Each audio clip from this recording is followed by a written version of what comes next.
Hello student, welcome back Ramanujan maths. Today topic complex number 5.1 video 4।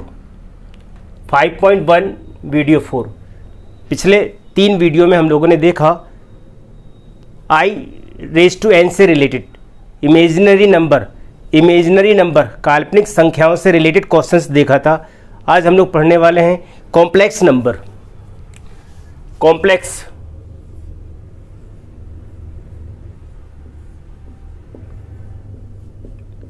Number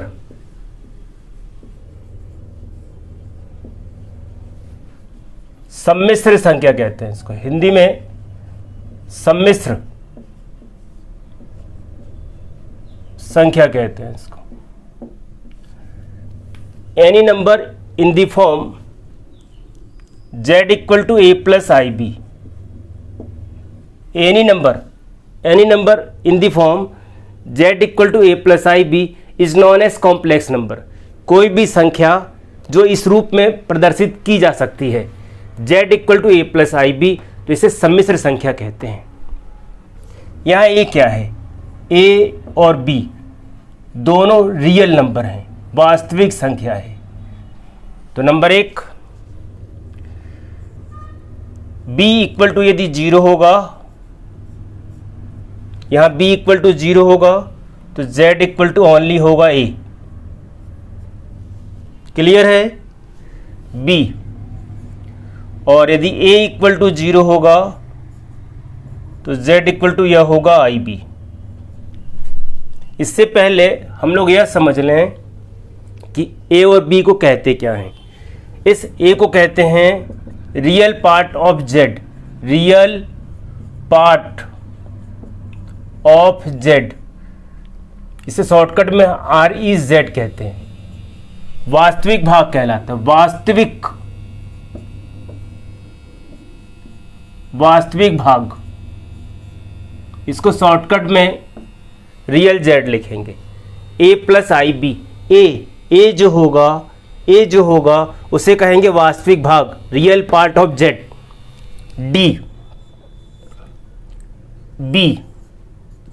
b को कहते हैं imaginary part of z। इसे shortcut में लिखते हैं इमेजिनरी z। इसे काल्पनिक या अधिकल्पित भाग कहते हैं। ध्यान से सुनो, गलती होती है यहाँ। I b is not imaginary part. Coefficient of i केवल b, इस b को कहते हैं इमेजिनरी पार्ट। तो यहाँ पर a जो होगा, a आप देखो, इसे कहते हैं प्योर रियल। और इसे आई बी जो होगा प्योर इमेजिनरी।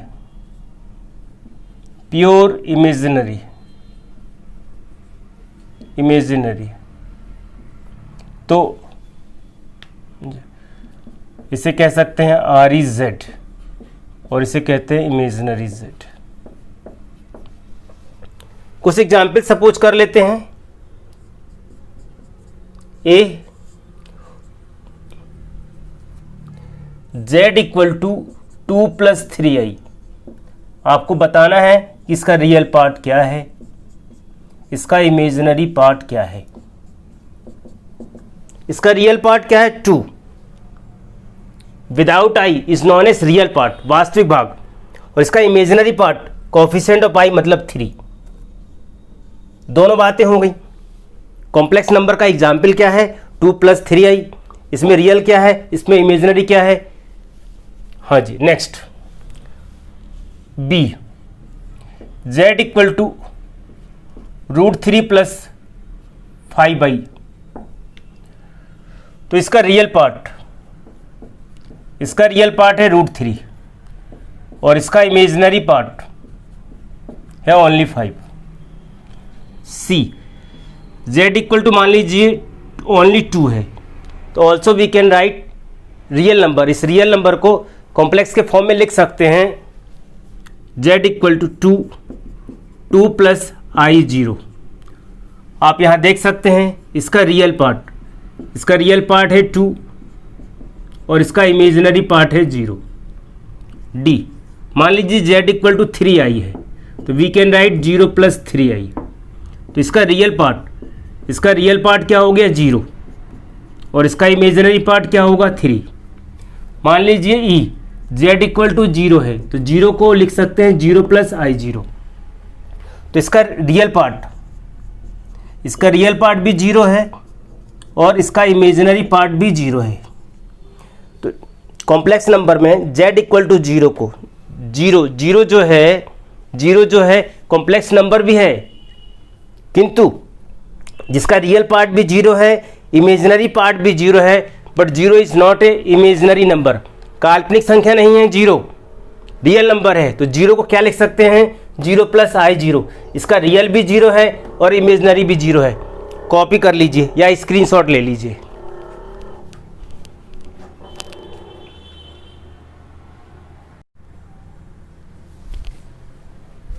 आज का सेकंड टॉपिक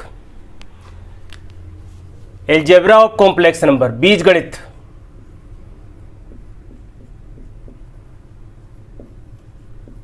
अलजेब्रा बीजगणित, जोड़ते घटाते कैसे हैं।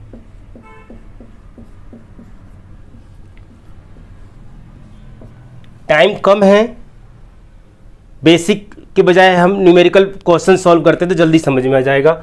हमने यहाँ सपोज कर लिया, मान लिया z1 equal to 3 plus 4i और z2 को सपोज कर लिया 1 प्लस i। तो फर्स्ट सीख रहे हैं हम लोग जोड़ते कैसे हैं, ऐड कैसे करते हैं। z1 प्लस z2 कैसे ऐड करते हैं। Value of z1 3 plus 4i, value of z2 1 plus i। आप इसे डीप में ऐसा भी कर सकते हैं, इन फर्स्ट ब्रैकेट में रियल को ऐड कर लीजिए 3 प्लस 4 और सेकेंड में 4i प्लस 1i। तो आप डायरेक्ट लिख सकते हैं 3 प्लस 4 यह हो गया 7, 4i प्लस 1i यह हो गया 5i। इनका addition also a complex number, c से यदि कॉम्प्लेक्स नंबर को रिप्रेजेंट करते हैं तो दो कॉम्प्लेक्स नंबर का एडिशन भी कॉम्प्लेक्स नंबर होता है। आप डायरेक्ट भी जोड़ सकते थे, खैर एडिशन समझ चुके। अब सब्ट्रैक्शन सपोज करते हैं z1 minus z2, value of z1 3 plus 4i minus value of z2 1 plus i। यहाँ पर ब्रैकेट सॉल्व करते हैं पहले, 3 plus 4i minus 1 minus i। आप रियल से रियल सपरेट कर दीजिए, डायरेक्ट सपरेट कर दीजिए। 3 माइनस 1 तो यह हो गया 2 और 4i minus 1i imaginary part से, इमेजिनरी आई वाले मतलब, तो यहाँ पर हो गया 3i। आप देखिए यहाँ पर भी a प्लस आई बी के फॉर्मेट में है, मतलब यह भी एक कॉम्प्लेक्स नंबर है। तो दो कॉम्प्लेक्स नंबर का subtraction also a complex number. हाँ जी, सी ऐड हो गया, सब्ट्रैक्शन हो गया, multiple z1 into z2, value of z1 3 plus 4i, value of z2 1 plus i। Simple multiplication जिस तरीके से 6 to 8 या 9th क्लास या 10th क्लास में मल्टीप्लिकेशन करते थे, उसी तरीके से 3 into 1 plus i plus 4i into 1 plus i। हाँ जी, 3 into 1, 3 into y plus 4i into 1 plus 4i into y। Add करते हैं 3 प्लस 3i प्लस 4i। आपको जिस तरीके से 6th में ऐड करते थे, collection of x, collection of y, collection of x y, like terms को ऐड करते थे, just like similar here is. यहाँ पर भी कुछ ऐसा ही कर सकते हैं, 3i प्लस 4i 7i। आपको पिछले वीडियो में सिखाया था वैल्यू ऑफ आई स्क्वायर, तो यह होगा 3 plus 7i minus 4, 3 minus 4 minus 1 plus 7i, also a complex number. दो कॉम्प्लेक्स नंबर का multiplication also a complex number. यह हो गया डी, मान लीजिए हमें फाइंड करना है 1/Z1। सबसे पहले 1/Z1 ही ले लेते हैं। तो 1/Z1 का मतलब होगा 1/3 + 4i। इसे रैशनलाइज करते हैं, 3 - 4i, 3 - 4i। तो न्यूमरेटर तो बहुत ईजी हो गया, 1 × 3 और 1 × 4i। और आपको सिखाया था a + ib और a - ib। आपको पहले, मैं बहुत पहले भी बता चुका हूँ, मैं फिर से एक बार रिपीट कर लेता हूँ। a + ib × a - ib = a² + b²। पहले भी बताया था यहाँ पर 3 + i4 कर लेते हैं, 3 - i4 कर लेते हैं, सॉरी। तो यह होगा a, वैल्यू ऑफ a होगा 3, तो यह हो गया 3²। और वैल्यू ऑफ b हो गया 4, तो यह हो गया 4²। तो डायरेक्ट हम वहाँ लिख सकते हैं 3 - 4i, यह होगा 3² + 4²। 3 - 4i मैं डायरेक्ट ऐड कर देता हूँ, स्पेस कम है, तो 9 + 16 25। इसको ब्रेक कर लेते हैं, 3/25 - 4/25, that is also a complex number. a + ib, value of a, मान लीजिए इसका रियल पार्ट यदि बताना होगा तो that is 3/25 is real part, and imaginary part क्या होगा -4/25। इस वीडियो में हम लोगों ने यह देखा ये दो कॉम्प्लेक्स नंबर हैं, तो उनको ऐड, सब्ट्रैक्ट, मल्टीप्लिकेशन और डिवीज़न, या डिवीज़न ही बता देता हूँ, रेसिप्रोकल हम किस तरीके से फाइंड करते हैं। और नया जो प्रोडक्ट मिलता है, क्या वो रियल नंबर है या कॉम्प्लेक्स नंबर है या इमेजिनरी नंबर है, तो also a complex number. Screenshot ले लीजिए।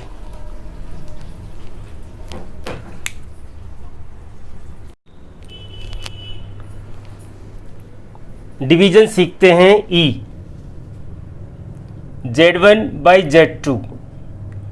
आपको थोड़ी देर पहले पढ़ाया था, value of Z1 3 + 4i divide by value of Z2 means 1 + i। इसे रैशनलाइज करते हैं, 1 - i डिवाइड बाई 1 - i। बिल्कुल सिंपल मल्टीप्लिकेशन करते हैं, 3 × 1 3, 3 × i 3i, 4i × 1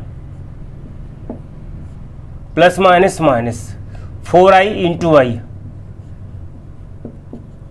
और डिनोमिनेटर में a + ib a - ib, direct लिखने की आदत बनाइए। a + ib a - ib a² + b²। 3, these are imaginary part हो गए हैं। 4i - 3i, 1i -4, value of i² याद हो गया होगा, -1, 1² + 1²। यह होगा 3 + -, 3 + i + 4, 1 + 1 2, रियल पार्ट यह, तो 7 + i/2। तो यह होगा 7/2 + 1/2 × i, also a complex number. यह है रियल पार्ट, यह है इमेजिनरी पार्ट।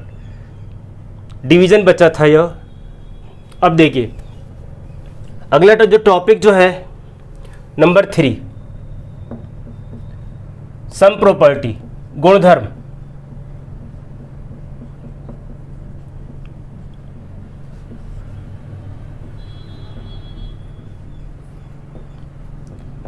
तो number A, commutative law is true, क्रम विनिमय नियम कहते हैं जी, इज ट्रू। क्या होता है इसमें, फर्स्ट सपोज कर लीजिए Z1 + Z2 और यह हो गया Z2 + Z1। ऐड के लिए कम्यूटेटिव लॉ, क्रम विनिमय नियम जो है, योग का क्रम विनिमय नियम लागू होता है। Addition of commutative law is true, तो इसका सेकेंड मल्टीप्लिकेशन भी अप्लाई होता है, Z1 × Z2 also Z2 × Z1। इसे कहते हैं कम्यूटेटिव लॉ। ऊपर वाले को कहते हैं विथ रिस्पेक्ट टू एडिशन और with respect to multiplication. B, इसे कहते हैं एसोसिएटिव, साचर नियम कहते हैं, साचर नियम, एसोसिएटिव लॉ। क्या होता है जी, फर्स्ट जो है Z1 into Z2 into Z3 also है Z1 into Z2 into Z3। हमने यहाँ पर पहले मल्टीप्लिकेशन के लिए लिख दिया, सेकंड अब यहाँ ऐड के लिए लिख देते हैं Z1 plus Z2 plus Z3 also Z1 plus Z2 plus Z3। Associative property भी फुलफिल होता है। सी के बाद जो है वो यहाँ इसे कहते हैं वितरण, distributive law, Z2 plus Z3, Z1 into Z2, Z1 into Z2 plus Z1 into Z3, इसे कहते हैं वितरण नियम, distributive law, also a true. D आपको याद होगा आइडेंटिटी कहते हैं, Z प्लस जीरो, Z और जीरो प्लस Z। इस जीरो को कहते हैं identity of complex number, zero plus i zero. E Z plus minus Z equal to zero, minus Z plus Z। Minus Z को कहते हैं additive inverse. There are two types of inverse. प्रतिलोम जो है वो दो तरीके का है, पहला है एडिटिव, योग का प्रतिलोम, और दूसरा है मल्टीप्लिकेटिव का प्रतिलोम, मल्टीप्लिकेटिव इनवर्स कहते हैं इसे। अगला है, इसे स्पेस कम है, स्क्रीनशॉट ले लो।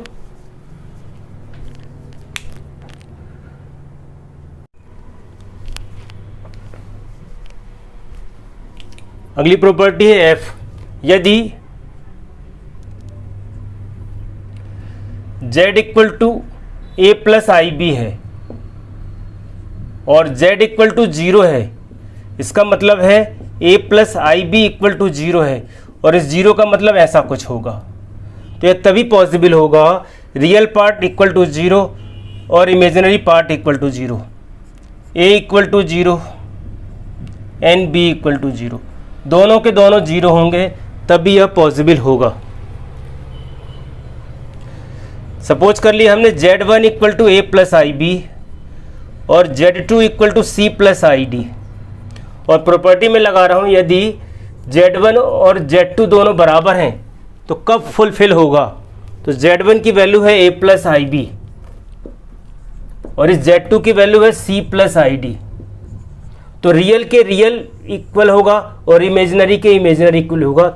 यह तभी फुलफिल होगा जब रियल इक्वल टू रियल और इमेजिनरी इक्वल टू इमेजिनरी। इसका रियल पार्ट ए है, इसका रियल पार्ट सी है, बोथ इक्वल होने चाहिए। इसका इमेजिनरी बी और इसका इमेजिनरी डी, दोनों के दोनों इक्वल होंगे, then Z1 equal to Z2।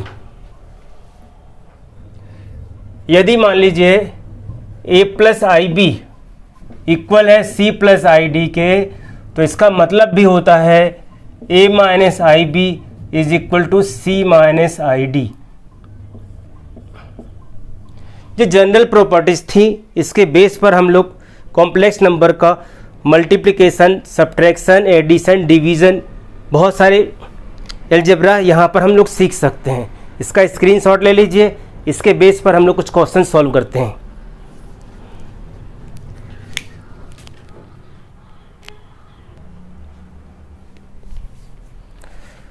अभी जो कुछ सीखा हम लोगों ने उस प्रॉपर्टी के दम पर देखते हैं क्या क्या क्वेश्चंस, किस टाइप के क्वेश्चन सॉल्व कर सकते हैं। फर्स्ट है एडिशन, ब्रैकेट ओपन भी कर सकते हैं, 4 minus 3i plus 1 plus 2i। आप इसे टू वे में सॉल्व कर सकते हैं, collection of real, collection of imaginary, या फिर डायरेक्ट भी आप ऐड कर सकते हैं। तो 4 प्लस 1i मैं डायरेक्ट लिखता हूँ 5i, और minus 3i plus 2i that is minus i। बस यही सॉल्व करना है। मान लीजिए क्वेश्चन एक्स्ट्रा पूछ दिया कि इन दोनों का रियल क्या है, इमेजिनरी क्या है। तो रियल हो गया वैल्यू ऑफ ए 5 और इमेजिनरी हो गया -1। खैर सब्ट्रैक्शन सीखते हैं। 1 प्लस 2i, इस ब्रैकेट के पहले निगेटिव है तो माइनस माइनस माइनस प्लस। तो यहाँ कुछ स्टूडेंट्स को यदि प्रॉब्लम है तो collection of real 1 minus 2, real 1 है इमेजनरी -2 है, प्लस यह होगा 2i plus 3i। First bracket मैंने रिजर्व कर लिया रियल पार्ट के लिए, तो real part 1 - 2। Second bracket use कर लिया इमेजनरी के लिए, तो 1 - 2 हो गया -1, और 2i प्लस 3i यह हो गया 5i। यह हो गया सब्ट्रैक्शन। यदि मान लो और बताना है कि रियल क्या है इमेजनरी क्या है, तो हम लोग यहाँ इक्वेट कर लेंगे a प्लस IB। तो आप कंफर्म बता सकते हैं इसका रियल पार्ट जो है वो a = -1 और इसका इमेजनरी पार्ट b = 5 है।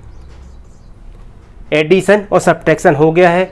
मल्टीप्लिकेशन देखते हैं, यहाँ पर डायरेक्ट करते हैं। 3 × 2 6, 3 × 4 12, साथ में होगा i। 2i × 2 यह हो गया 4i, माइनस 2 × 2 2 × 4 यह हो गया 8, और i × i that is i²। तो यह हो गया 6। इनका सम कर सकते हैं, i वाले हैं तो -12 प्लस 4i यह हो गया -8i। -8 कुछ लोगों को याद हो चुका होगा, वैल्यू ऑफ i² -1। तो यह होगा 6 - 8i, यह हो गया माइनस प्लस।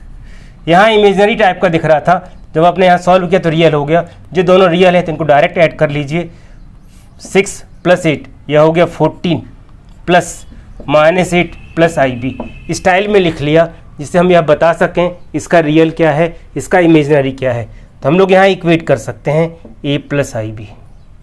तो वैल्यू ऑफ a, इसका रियल पार्ट जो है वो है 14, और इसका इमेजनरी पार्ट है b = -8। यह सिंपल मल्टीप्लिकेशन है, आप अपने तरीके से भी कर सकते हो। फिलहाल 3 × 7 21, 3 × 7i 21i, यह होगा 7i, यह होगा 7, i × i i²। मैं चाह रहा था यहीं डायरेक्ट लिख देता वैल्यू ऑफ i²। चलिए एक लाइन बढ़ा लिया। 21, देखिए यह i है तो यह हो गया 28i, और मैंने यहाँ डायरेक्ट लिख लिया i² मीन्स -1 -1 × 7, यहाँ डायरेक्ट लिख लिया। ये दोनों रियल हो गए, तो 21 - 7 यह होगा 14 प्लस 28i। इसका रियल और इसका इमेजनरी आपको मालूम है, इसका रियल क्या है आपको मालूम है, इसका इमेजनरी क्या है। सॉल्व करना खुद आप। बहुत बढ़िया क्वेश्चन है, परेशान करने वाला क्वेश्चन है। आप ध्यान से नहीं देखेंगे तब, आप ध्यान से नहीं देखेंगे तो परेशान हो जाएंगे आप।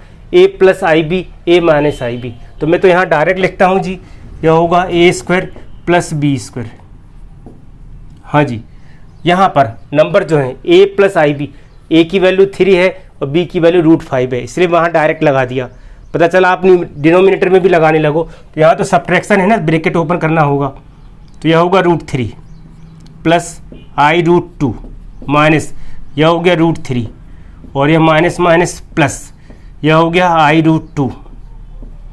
तो plus √3 minus i√3 cancel, plus √3 minus √3 cancel, x plus x यह हो सकता है 2x। तो आप डायरेक्ट लिख सकते हो, न्यूमरेटर में हो गया 3² 9, रूट और स्क्वायर कैंसिल तो यह हो गया 5। ध्यान से देखो जी, आपने सीखा होगा छोटी क्लास में x प्लस x = 2x, तो यहाँ पर भी i√2 यह हो जाएगा 2i√2। चलिए इनके धीरे धीरे सॉल्व कर लेते हैं, इनकी वैल्यू हम लोग। तो यह हो गया 14/2, और साथ में हमने यहाँ लिख लिया 1/i और 1/√2। तो अटैक करते हैं जी, √2 तो यह 2 से पहले तो आप इसे कैंसिल करिए, तो यह होगा 7, यह होगा 7। आपको याद कराया था 1/i माइनस i, ऊपर हो गया इंटू √2 और डिनोमिनेटर में हो गया 2। तो टोटल जो आंसर आएगा वो अपना क्या आएगा, ऊपर आएगा जो होगा वो -7√2/2i, और यहाँ लिख लेंगे 0। तो इसका रियल पार्ट a होगा 0, इसका इमेजिनरी पार्ट होगा -7√2/2। शुरू में लग रहा था कि बहुत डिफ़िकल्ट क्वेश्चन है, किंतु उतना डिफ़िकल्ट नहीं है जितना हम सपोज करते हैं। Have a nice day, enjoy your self.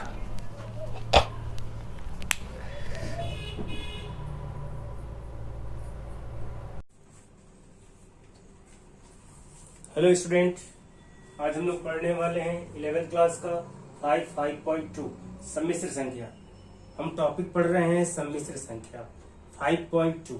इसमें आज हम लोग 3 चीजें पढ़ेंगे, मापांक, कोणांक और ध्रुवीय रूप। मापांक क्या होता है हम पहले से लिखे हुए रखे हैं, इससे कम से कम टाइम में ज्यादा से ज्यादा हम आपको भेज सकें मैटर, इससे डाटा आपका कम से कम में आप कॉन्सेप्ट समझ सकें। z बराबर यदि x प्लस आई वाई है तो मापांक को मॉड z मापांक के रूप में ऐसा लिखते हैं, z x का वर्ग धन y का वर्ग। x का मतलब है वास्तविक भाग का वर्ग और y का मतलब है काल्पनिक भाग का वर्ग। इसे हम लोग मापांक z भी कहते हैं, इस तरीके से दर्शाते हैं और स्मॉल r से भी दर्शाते हैं। अब एक क्वेश्चन समझते हैं, z बराबर 1 प्लस √3i। आप देखो वास्तविक भाग इसका 1 है तो x का वर्ग, इसका काल्पनिक भाग वर्गमूल 3 है, काल्पनिक भाग y का मतलब वर्गमूल 3 है तो 1 का वर्ग धन वर्गमूल 3 का वर्ग, 1 का वर्ग 1 वर्गमूल 3 का वर्ग 3, 3 और 1 4, 4 का वर्गमूल 2। एक नया क्वेश्चन, z बराबर ऋण वर्गमूल 3 धन i। यहाँ x का मान ऋण 3 तो x का मान ऋण वर्गमूल 3 का वर्ग और यहाँ i का गुणांक कुछ नहीं दिख रहा है, मतलब बहुत कुछ दिख रहा है, मतलब 1 तो यह हो गया 1 का वर्ग। ऋण का वर्ग धन वर्गमूल 3 का वर्ग 3, 1 का वर्ग 1 तो यह हो गया 4, 4 का वर्गमूल 2। नया क्वेश्चन, z बराबर 1 माइनस आई। z बराबर 1 माइनस आई, यहाँ पर इसका x का मान 1, 1 का वर्ग, y का मान ऋण 1, यहाँ पर लिख सकते हो ऋण 1 का वर्ग। तो ऋण 1 का वर्ग धन 1 का वर्ग, 1 धन 1, ऋण 1 का वर्ग, ऋण से ऋण कट गया तो 1, 1 धन 1 2, वर्गमूल 2। नया क्वेश्चन, z बराबर ऋण 1 धन 1 आई। यहाँ i का गुणांक 1 है इसलिए लाल पेन से लिख दिया है 1। x का मान ऋण 1, y का मान 1 तो ऋण 1 का वर्ग धन 1 का वर्ग, यह हो गया 2, वर्गमूल 2। इन 4 क्वेश्चन की सहायता से हमने आपको बताया कि मापांक कैसे ज्ञात करते हैं। आज का टॉपिक है कोणांक। अल्फा बराबर tan इनवर्स मॉड मापांक, mod positive always positive y बटे x। y का मतलब है काल्पनिक, x का मतलब है अधिकल्पित। हम लोगों ने चतुर्थांश पढ़ा था, यह पहला चतुर्थांश, यह दूसरा, यह तीसरा, यह चौथा। तो सबसे पहले हम x का मान ज्ञात कर लेंगे, y का मान ज्ञात कर लेंगे, इस सूत्र में रख करके हम अल्फा ज्ञात कर लेंगे।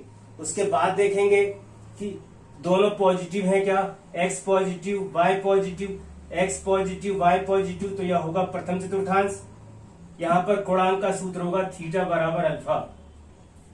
दूसरा चतुर्थांश, x का निगेटिव और y का पॉजिटिव, निगेटिव पॉजिटिव होगा तो इसे कहेंगे दूसरा चतुर्थांश। यहाँ कहेंगे दूसरा चतुर्थांश, यहाँ पर कोणांक का सूत्र होगा थीटा बराबर पाई माइनस अल्फा। तीसरे की बात करते हैं, x का भी निगेटिव है और y का भी निगेटिव है। जब दोनों निगेटिव मिलेंगे तो कोणांक का सूत्र होगा माइनस पाई माइनस अल्फा। दूसरे में होगा थीटा माइनस अल्फा, दूसरे में होगा थीटा माइनस अल्फा, तीसरे में होगा माइनस पाई माइनस अल्फा। चौथे का मतलब क्या है, x का पॉजिटिव और y का निगेटिव, पॉजिटिव निगेटिव। हम समझेंगे कैसे, चतुर्थांश किस चतुर्थांश में है। तो पॉजिटिव निगेटिव यदि है तो चौथे चतुर्थांश, चौथे का सूत्र होगा माइनस अल्फा। याद करने का तरीका, पहले में होगा अल्फा, चौथे में होगा माइनस अल्फा, दूसरे में होगा पाई माइनस अल्फा, तीसरे में होगा माइनस पाई माइनस अल्फा। यहाँ पर केवल एक ही क्वेश्चन से समझाते हैं। z बराबर 1 प्लस √3i, फिर से ले लिया, z बराबर 1 प्लस √3i, x की जगह पर 1, y की जगह √3, x और y के मान हम ज्ञात कर चुके हैं। अल्फा ज्ञात करते हैं, अल्फा बराबर tan इनवर्स मॉड y बटे x। y का मान वर्गमूल 3, x का मान 1 तो वर्गमूल 3 बटे 1, वर्गमूल 3 बटे 1 का मतलब होता है वर्गमूल 3। मॉड का मतलब है ऑलवेज पॉजिटिव, धनात्मक। आपको यह टॉपिक जो है 12th में पढ़ेंगे। आप अभी इतना समझ लो कि tan की टेबल में वर्गमूल 3 कब आता है। tan की टेबल में वर्गमूल 3 कब आता है तो 60 डिग्री पर आता है, 180 बटे 3, 60 तो पाई बाई 3। z बराबर प्लस प्लस, यहाँ पर x का भी मान प्लस में दिख रहा है, y का भी मान प्लस में दिख रहा है, दोनों के मान प्लस प्लस में है, इसलिए यह प्रथम चतुर्थांश में है। प्लस प्लस, x भी प्लस y भी प्लस, इसीलिए यह प्रथम चतुर्थांश में है। और प्रथम चतुर्थांश में कोणांक का सूत्र होता है थीटा बराबर अल्फा, और अल्फा का मतलब है पाई बाई 3। हम यहाँ पर कोणांक सीख चुके, एक नया सीखते हैं ध्रुवीय रूप, त्रिकोणमितीय रूप भी कहते हैं। z बराबर r cos theta plus i sine theta. R को कहते हैं मापांक, इसको ऐसा दर्शाते हैं। इसको ज्ञात करने का सूत्र हम लोगों ने वहां देखा है, वर्गमूल x का वर्ग धन y का वर्ग। थीटा बराबर है कोणांक, और कोणांक ज्ञात करने का हमने यह सूत्र देखा है। तो यहाँ पर वही क्वेश्चन फिर से ले लिया हमने। z बराबर 1 प्लस रूट 3 है, z बराबर 1 प्लस आई रूट 3, x का मान 1, y का मान रूट 3। चूंकि हम मापांक यहाँ ज्ञात कर चुके हैं, इसीलिए इसी को कट और पेस्ट करते हैं यहाँ। तो r यहाँ पर यह हो गया, r मतलब मापांक, इसी को हम लोग ऐसा भी कह सकते हैं। विधिवत वहां हल किया है तो r का मान मिल गया हमको 2। यहाँ पर ध्रुवीय रूप का सूत्र क्या है, z बराबर r cos theta plus i sine theta. हमें r की जगह रखना है 2, cos theta pi by 3, 1 plus i root 3। जो क्वेश्चन यहाँ पर पूरा का पूरा सॉल्व किया हुआ है, थीटा बराबर है पाई बाई 3। तो हम यहाँ थीटा की जगह पाई बाई 3 रख लेंगे, और थीटा की जगह रख लेंगे पाई बाई 3। 3 चीजें पढ़ा हमने, मापांक, कोणांक और ध्रुवीय रूप। ध्रुवीय रूप का मतलब यह है, जब तक आपको मापांक और कोणांक नहीं बनेगा तो हम r मापांक और थीटा कोणांक का मान रख नहीं पाएंगे। Have a nice day, enjoy yourself.